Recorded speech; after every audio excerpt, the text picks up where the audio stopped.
Armstrong கொலை வழக்கில் முக்கிய நபராக கருதப்படும் நபர் தற்போது ஆந்திராவில் பதுங்கியிருப்பதாக தகவல் கசிந்திருக்கிறது. இது பற்றிய கூடுதல் தகவல்களை தருவதற்காக செய்தியாளர் செந்தில் இணைக்கிறார். செந்தில், விவரங்கள்.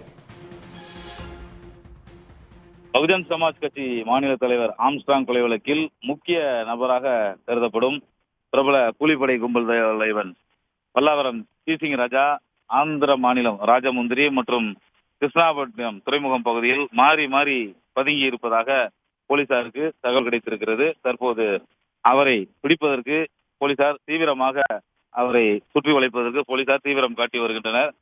அவரது குடும்பத்தினரிடமும் அவர் அடிக்கடி பேசுகிறாரா என்பது தொடர்பாக விசாரணை நடைபெற்று வருகிறது. பகுஜன் சமாஜ் கட்சி மாநில தலைவர் ஆம்ஸ்ட்ராங் கொலை வழக்கு தொடர்பாக இதுவரை 16 பேர் கைது செய்யப்பட்டிருக்கிறார்கள்.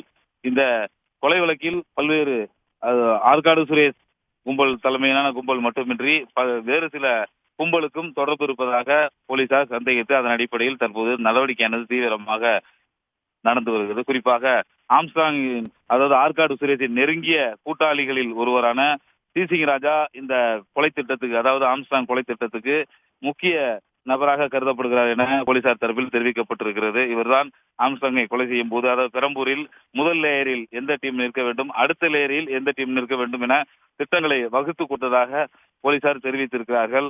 ஆந்திராவில் இருந்து கொண்டே தமிழகத்தில் பல்வேறு இடங்களில் சமூக விரோத செயல்களை செய்து வரும் சிசி ராஜாவை பிடிக்க தற்போது போலீசார் தீவிரம் காட்டி வருகின்றனர். அவர் ராஜமுந்திரி அதே போல கிருஷ்ணாம்பட்டினம் துறைமுகம் பகுதிகளில் மாறி மாறி இடத்தை மாற்றிக்கொண்டு போலீசாருக்கு அதாவது அவர் இடத்தை கண்டுபிடிக்காத அளவுக்கு அவர் இடத்தை மாற்றிக்கொண்டு போலீசாரை ஏமாற்றி வருகிறார். அவரை பிடிப்பதற்கு போலீசார் தீவிரம் காட்டி வருகின்றனர். இது மட்டுமின்றி அவர் தனது குடும்பத்தினரிடம் எப்படி தொடர்பு கொள்கிறார், நேரடியாக தொடர்பு கொள்கிறாரா அல்லது இன்ஸ்டாகிராம் வீடியோ கால் மூலம் பேசுகிறாரா என்பது தொடர்பாகவும் தற்போது போலீசார் தீவிரமாக ஆய்வு நடத்தி வருகின்றனர். விரைவில் அவரை கைது செய்து விடுவோம் எனவும் போலீசார் தரப்பில் தெரிவிக்கப்பட்டிருக்கிறது. தங்களுடைய விவரங்களுக்கு நன்றி செந்தில். உடனுக்குடன் செய்திகளை தெரிந்து கொள்ள சன் நியூஸ் பெல் ஐகானை கிளிக் பண்ணுங்க.